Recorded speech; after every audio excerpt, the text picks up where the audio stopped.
তো দেখো বন্ধুরা, আজকে যেহেতু বললাম বিকেলবেলা আজকে হবে কড়াইশুটির কচুরি করব।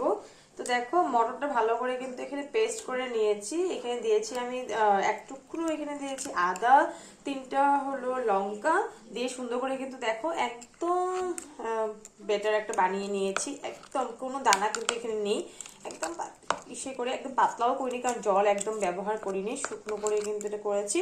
এখন দেখো কড়াইয়ের মধ্যে এখানে দিয়েছি সামান্য পরিমাণে, কারণ তেল বেশি দেবো না, সামান্য পরিমাণে তেল দিয়েছি, দিয়ে দিচ্ছি কয়েকটা এখানে কালো জিরে, আর দিয়ে দিব কিন্তু এই ব্যাটারটা। কারণ সুন্দর করে ভালো করে কিন্তু একদম শুকনো শুকনো করে এই ব্যাটারটা আমি একটু ভেজে নেবো এখানে।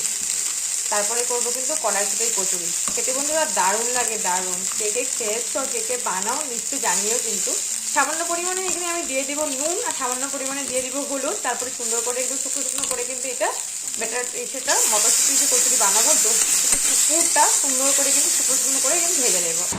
দেখো এখানে কিন্তু সামান্য পরিমাণে হলুদ দিয়ে দিয়েছি, সামান্য কিন্তু এখানে দিয়ে দিচ্ছি লবণ, নুন দিয়ে সুন্দর করে কিন্তু আমি এটা শুকনো শুকনো করে নিব, কারণ যেহেতু বললাম পুরের মতো করতে হবে।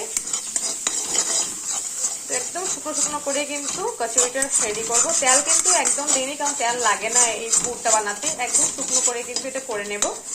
কে কে ভালোবাসে মটরশুঁটির কচুরি নিশ্চয়ই জানা, কিন্তু একদম ভুলো না বন্ধুরা, অনেকদিন পর করছি।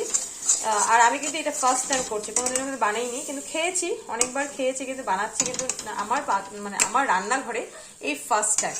কেমন হবে বলতে পারবো না, মনে হচ্ছে তো ভালোই হবে। তো চলো এটা করে নিই, পরে আসছি আবার।